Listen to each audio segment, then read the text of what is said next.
اللہ تعالی عنہ کے بطن پاک سے حضرت اسماعیل علیہ السلام کی ولادت ہوئی۔ ملک شام میں جب ولادت ہوئی، ابھی حضرت اسماعیل علیہ السلام کی زیادہ عمر نہیں ہوئی۔ یہاں پر آپ دیکھیں، ہم میں سے کئی لوگ ایسے ہیں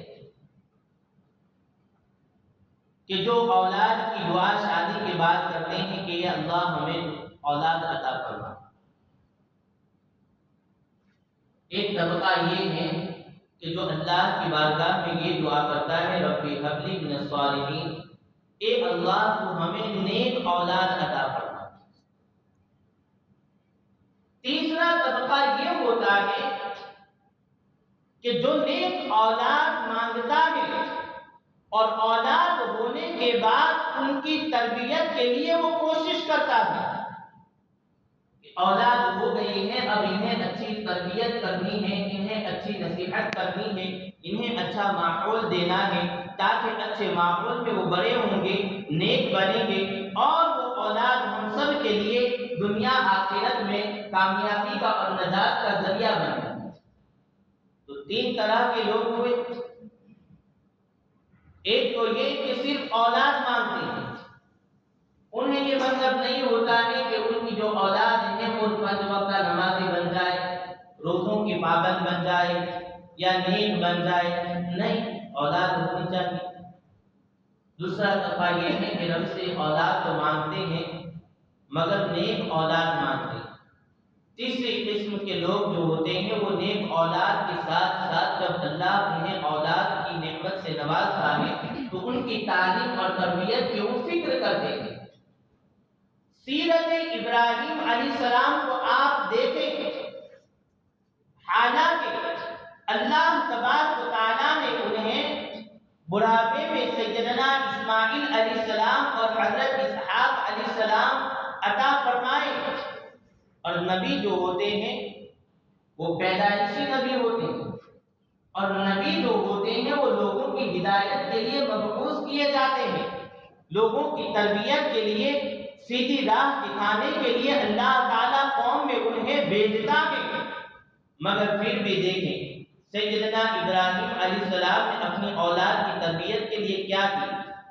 جب انہیں اولاد چاہیے تھی رب کی بارگاہ میں دعا کی، یہ نہیں دعا کی کہ مولا مجھے تو صرف اولاد عطا فرما، فرمایا رب ہب لی من الصالحین، میرے رب تو مجھے نیک اولاد عطا فرما۔ اب آپ دیکھیں کہ جب اللہ نے اس نعمت سے آپ کو نوازا، ہم میں سے کتنے لوگ ایسے ہیں کہ جب اللہ تعالیٰ انہیں نعمتوں سے نوازتا ہے تو کئی لوگوں کی زبانیں الحمدللہ، اللہ کا شکر ہے، اس بات سے ان کی زبانیں تر رہتی ہیں، مگر کئی لوگ ایسے ہوتے ہیں کہ جنہیں دنیا بھر کی عیش و عشرت مل جاتی ہے مگر ان کی زبانوں پر شکر کے الفاظ نہیں ہوتے۔ انہیں اولاد جیسی نعمتیں ملتی ہیں، انہیں بیٹیوں جیسی نعمت ملتی ہے، انہیں مال ملتا ہے، عزت ملتی ہے، شہرت ملتی ہے، سب کچھ اللہ عطا فرماتا ہے، مگر کبھی وہ رب کی بارگاہ میں آ کر سجدہ شکر ادا نہیں کرتے۔ مولا تو نے مجھے نیک اولاد عطا کی، مولا تو نے عزت عطا فرمائی، مولا تو نے مجھے حج کی سعادت نصیب فرمائی، مولا تو نے مجھے اتنا اونچا مقام عطا فرمایا، مولا تو نے مجھے دولت عطا فرمائی، میری یہ نیک خواہش تھی تو نے وہ میری پوری کر دی، تیرا شکر ہے تو نے مجھے یہ عطا فرمایا۔ یہ الفاظ نہیں لاتے، مگر دیکھیں کہ سیدنا ابراہیم علیہ السلام کو جب اللہ تبارک و تعالیٰ نے اولاد کی نعمت عطا فرمائی تو رب تبارک و تعالیٰ کی بارگاہ میں عرض کرتے ہیں الحمدللہ الذی وہب لی اسماعیل و اسحاق علی الکبر ان ربی لسمیع الدعاء۔ تمام تعریفیں اللہ کے لیے ہیں جس نے بڑھاپے میں مجھے اسماعیل اور اسحاق کی اولاد جیسی نعمت عطا فرمائی، بے شک میرا رب جو ہے وہ دعاؤں کو سننے والا ہے۔ سب سے پہلے سیرت ابراہیمی سے ہمیں یہ سبق حاصل کرنا چاہیے کہ اللہ جب بھی آپ کو کوئی نعمت عطا فرمائے تو اللہ کا شکر ادا کرنا چاہیے۔ اب ملک شام میں جب سیدنا اسماعیل علیہ السلام کی ولادت ہوتی ہے، اللہ کا پیغام آتا ہے کہ ایک ابراہیم، آپ اسماعیل اور ہاجرہ کو فلاں جگہ چھوڑا۔ روایتوں میں آتا ہے کہ حضرت ابراہیم علیہ السلام براق پر سیدہ ہاجرہ اور حضرت اسماعیل علیہ السلام کو لے کر کے مکہ معظمہ، جس کو کلام مقدس میں بیت المحرم کہا گیا اور وادی غیر ذی زرع کہا گیا، یعنی ایسی جگہ کہ جہاں نہ تو پانی، نہ کوئی پھل فروٹ اور سبزہ، کوئی ہریالی نہیں، اس جگہ کو وادی غیر ذی زرع کہا گیا۔ اللہ کا حکم تھا، ان کو وہاں چھوڑ دیا گیا۔ چھوڑ کر ایسا نہیں کہ کچھ گھنٹے آپ وہاں پر ٹھہرے رہے، آپ جانے لگے۔ حضرت ہاجرہ نے عرض کی کہ اے اللہ کے پیغمبر، آپ یہاں پر ایک انجان جگہ، جہاں پر نہ کوئی آبادی ہے، نہ بستی ہے، نہ کوئی سبزہ ہے، نہ پانی ہے، نہ کچھ اور ہے، اس ایسی جگہ پر آپ ہمیں کیوں چھوڑ کر جا رہے ہیں؟ حضرت ابراہیم علیہ السلام دھیمے دھیمے قدموں سے جا رہے تھے۔ کئی دفعہ حضرت ہاجرہ نے آپ سے یہ سوال کیا، مگر ایک بار مڑ کر بھی سیدنا ابراہیم علیہ السلام نے ان کی طرف نہیں دیکھا۔ آخر میں سیدہ ہاجرہ عرض کرتی ہیں، اے اللہ کے پیغمبر، کیا اس بات کا حکم آپ کو رب تبارک و تعالیٰ نے عطا فرمایا ہے؟ تو آپ نے مڑ کر دیکھا اور کہا کہ اے ہاجرہ، یقیناً مجھے اپنے رب نے یہ حکم دیا ہے کہ ہاجرہ اور اسماعیل کو اس وادی میں چھوڑ دو، تو میں آپ کو یہاں پر چھوڑ کر جا رہا ہوں۔ تو پھر فرمایا لا یطیعنا، کہ اب ہمارا رب جو ہے وہ ہمیں ضائع نہیں ہونے دے گا، ہمیں نقصان نہیں پہنچنے دے گا۔ تو پھر حضرت ابراہیم علیہ السلام وہاں ان کو چھوڑ کر کے چلے جاتے ہیں۔ عزیزان ملت اسلامیہ، اس جگہ کا آپ تصور کریں کہ جہاں پر ایک چھوٹا سا بچہ ہے جو ابھی ماں کا دودھ پی رہا ہے، اور ماں اس حالت میں ہے کہ بچے کی چھوٹی عمر میں پرورش کر رہی ہے، ایسی جگہ پر ان کو چھوڑ کر جا رہے ہیں جہاں نہ پینے کا پانی ہے اور نہ ہی کھانے کی کچھ چیزیں ہیں اور نہ ہی سرسبز و شاداب وہ جگہ ہے، بلکہ ایک پہاڑیوں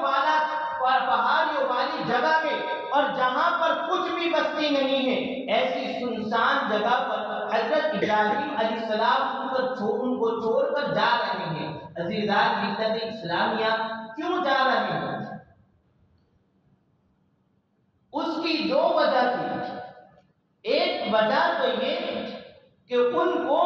اللہ کا یہ حکم تھا کہ آپ ان کو وہاں پر چھوڑ کر جائیں، اور دوسری وجہ یہ تھی کہ وہ جو جگہ تھی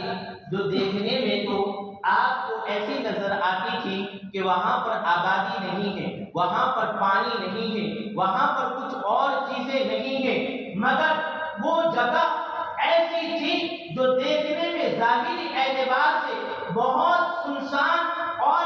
بہت ہی انسان اپنی عقل سے سوچے تو سمجھے کہ یہ کیسی جگہ ہے، مگر یاد رکھیں کہ وہ جگہ جس کو کلام مقدس میں رب تبارک و تعالیٰ نے بیت المحرم کہا گیا، حرمت والی، عظمت والی، برکت والی اور مرتبے والی جگہ کہا گیا، تو عزیزان ملت اسلامیہ، جب وہاں پر ان کو چھوڑ کر سیدنا ابراہیم علیہ السلام جانے لگے، جانے کے بعد رب تبارک و تعالیٰ کی بارگاہ میں عرض کرتے ہیں، اے میرے مولا، میں نے اپنی بیوی ہاجرہ اور اپنے بیٹے اسماعیل کو اس جگہ پر چھوڑا ہے جو وادی غیر ذی زرع ہے، وہاں پر کچھ آبادی نہیں ہے، وہاں پر پھل فروٹ نہیں ہے، وہاں سبزے نہیں ہے، وہاں پانی نہیں ہے، مگر مولا میں تیری بارگاہ میں دعا کرتا ہوں، میری اولاد وہاں پر موجود ہے، تو انہیں اپنے فضل سے پھل فروٹ عطا فرما، ان کو آباد عطا فرما، اور دنیا کے لوگوں کے دلوں میں اس جگہ کی عظمت کو بٹھا دے تاکہ لوگ وہاں پر آئے اور انہیں نماز کا پابند بنا۔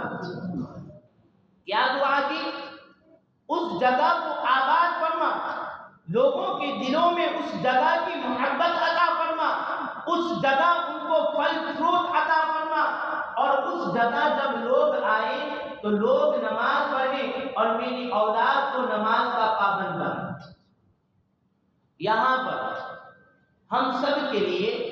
یہ درس ہے کہ اپنی اولاد کی اچھی تربیت کے لیے، اچھی تعلیم کے لیے جگہ اچھی ہونی چاہیے، ماحول اچھا ہونا چاہیے۔ دنیاوی فیسلٹیز کے اعتبار سے یہ نہ دیکھیں کہ وہاں سے فلاں دکان نزدیک ہے، فلاں جگہ نزدیک ہے، فلاں چیزیں نزدیک ہیں، وہ تمام سہولیات انہیں آسانی سے مل جائے گی۔ جہاں رہنے سے تمہاری اولاد کی اخلاقی اعتبار سے جو تربیت ہے وہ بگڑ جائے، جہاں رہنے سے تمہاری اولاد فتنے میں مبتلا ہو جائے، جہاں رہنے سے تمہارے اولاد کی عقائد جو ہے وہ برباد ہو جائے، جہاں رہنے سے تمہاری اولاد کا دین جو ہے وہ خطرے میں پڑ جائے، تو ایسی جگہوں پر دنیاوی فیسلٹیز بنے ہو مگر دینی ماحول نہ ہو، دینی تعلیم اور دینی اعتبار سے وہاں کا جو ماحول ہے وہ اچھا نہ ہو، تو پھر اس جگہ کو آپ پسند نہ کریں۔ حضرت ابراہیم علیہ السلام نے حضرت اسماعیل علیہ السلام کو وہاں پر چھوڑ کر ہمیں یہ درس دیا کہ اپنی اولاد کی اچھی تربیت کے لیے جگہ کو نہ دیکھے بلکہ ایسی جگہوں کا انتخاب کرے کہ جہاں مسجد نزدیک ہو، جہاں پر مدرسہ نزدیک ہو، جہاں پر اسلامی ماحول موجود ہو، وہاں پر آپ بسنے کی کوشش کریں تاکہ تمہاری اولاد وہاں پر بڑی ہوگی تو ایک اسلامی ماحول سے بڑی ہوگی، وہاں مسجد نزدیک ہوگی، آپ کی اولاد نماز کی پابند بنے گی، مدرسہ نزدیک ہوگا، آپ کی اولاد کو صحیح تعلیم ملے گی، اور صحیح تعلیم ملنے کی وجہ سے ان کے اخلاق درست ہوں گے، ان کے جو عقائد ہیں وہ درست ہوں گے۔ تو اس اعتبار سے ہمیں اپنی اولاد کی تربیت کرنی چاہیے۔ اب یہاں پر ان لوگوں کو میں ایک چیز کہنا چاہوں گا کہ اللہ تبارک و تعالیٰ نے جب آپ کو یہ نعمت عطا فرمائی ہے کہ آپ کا گھر مسجد سے متصل ہے، مسجد سے نزدیک ہے، آپ کا گھر مسجد سے بالکل نزدیک ہے، پڑوس میں ہے، آپ کا گھر جب مدرسے سے نزدیک ہے تو پھر آپ کو کیا چاہیے؟ آپ کو یہ چاہیے اور کوشش کرنی چاہیے کہ سب سے پہلے آپ اپنی مسجدوں کو آباد کرنے کی کوشش کریں۔ آپ کی ذمہ داری ہے کہ آپ اپنے بچوں کو نزدیک کے مدرسے میں بھیج کر اپنے بچوں کی صحیح تربیت کریں۔ سیدنا ابراہیم علیہ السلام نے ایک ایسی جگہ اپنی اولاد کو چھوڑا کہ جہاں کچھ نہیں تھا، مگر وہ دعا رنگ لائی کہ آج پوری دنیا سے لوگوں کے دل تڑپتے ہیں۔ حدیث پاک میں آقا دو عالم صلی اللہ علیہ وسلم نے فرمایا کہ اس وقت جب سیدنا ابراہیم علیہ السلام نے خانہ کعبہ کو بنایا تو اللہ تعالیٰ نے خانہ کعبہ سے فرمایا کہ اے خانہ کعبہ، تیری طرف لوگ اس طرح دوڑ کر آئیں گے جس طرح ایک کبوتری اپنے انڈوں کی فکر کرتی ہے، اور اس فکر میں جس طرح اپنے انڈوں کی طرف کبوتری جاتی ہے اس طرح لوگ تیری طرف آئیں گے۔ ہمارا دعویٰ ہے، ہمارا عشق ہے کہ اس کبوتری کو جتنی محبت اس کے انڈوں سے ہے اس سے کہیں زیادہ آج ہر عاشق رسول اور اللہ کے بندے کے دلوں میں حرمت موجود ہیں، اور لوگوں کے دل وہاں پر حاضری کے لیے تڑپ رہے ہوتے ہیں کہ کب خانہ کعبہ کی زیارت نصیب ہو جائے۔ یہ ابراہیم علیہ السلام کی دعا کا صدقہ ہے۔ اور آپ دیکھیں کہ دنیا کی کون سی ایسی نعمتیں ہیں جو آج مکہ مکرمہ میں موجود نہیں ہیں اور لوگوں کو نہیں مل رہی۔ یہ ایک سچے باپ کا پیار اور سچے اولاد کی تربیت کا نتیجہ ہے کہ آج مومنوں کے دلوں میں خانہ کعبہ کی جو عزت اور حرمت آج موجود ہے۔ تو عزیزان ملت اسلامیہ، ماحول کے اعتبار سے یہ نہ دیکھیں کہ کون سی فیسلٹی جو ہے عیش و عشرت جو ہماری اولاد کو مل رہی ہے، اور اس عیش و عشرت کے بنا پر آج ہماری اولاد جو ہے وہ یہود و نصارہ کی چال پر چل کر کے ان کی تربیت میں اخلاقی اعتبار سے جو گراوٹ نظر آ رہی ہے، وہ اسی وجہ سے ہے کہ بچپن ہی سے ہم نے اپنی اولاد کی تربیت کی فکر نہیں کی۔ خود پابند بنے، خود 5 وقتہ نماز پڑھنے کے لیے مسجد آئے، اپنی اولاد کو ساتھ میں لے کر آئے اور ان کی صحیح تربیت۔ دوسرا یہ سیرت ابراہیمی سے ہمیں ایک درس یہ ملتا ہے دعا کا۔ آج ہر کوئی شخص دعا کرتا ہے اور سمجھتا ہے کہ میری دعا قبول ہو جائے، اور اس شخص کا حال یہ ہوتا ہے کہ نہ اسے نماز پڑھنی ہے، نہ اسے روزے رکھنے ہیں، نہ حرام اور حلال کی تمیز کرنی ہے، نہ کچھ اور اللہ کی عبادت کرنی ہے، اور نہ ہی شریعت کی پابندی کرنی ہے، اور یہ سوچتا ہے کہ میری دعا قبول ہو جائے۔ دعا کب کی جائے اور بہتر طریقہ کیا ہے؟ آخری بات، وقت ہو گیا ہے، سوات ہے، زیادہ وقت نہیں۔ ابراہیم علیہ السلام نے اللہ کے حکم پر عمل کر کے حضرت ہاجرہ اور حضرت اسماعیل کو وہاں پر چھوڑا، اس کے بعد دعا کی اور ان کی دعا قبول ہوئی۔ تو پتہ چلا کہ آپ کو اللہ کے حکم کی پیروی کرنی ہوگی، اس کے احکام پر عمل کرنا ہوگا، اس کو راضی کرنا ہوگا، اس کی بارگاہ میں سجدے کرنے پڑیں گے۔ آپ اس کے احکام پر عمل کریں، عمل کرنے کے بعد اس کی بارگاہ میں دعا کریں، رب تبارک و تعالیٰ آپ کی دعا ضرور قبول فرمائے گا۔ ایسے ڈائریکٹلی آپ نہ تو اللہ کی بارگاہ میں آنا ہے، نہ اس کے احکام پر عمل کرنا ہے، اور یہ سمجھیں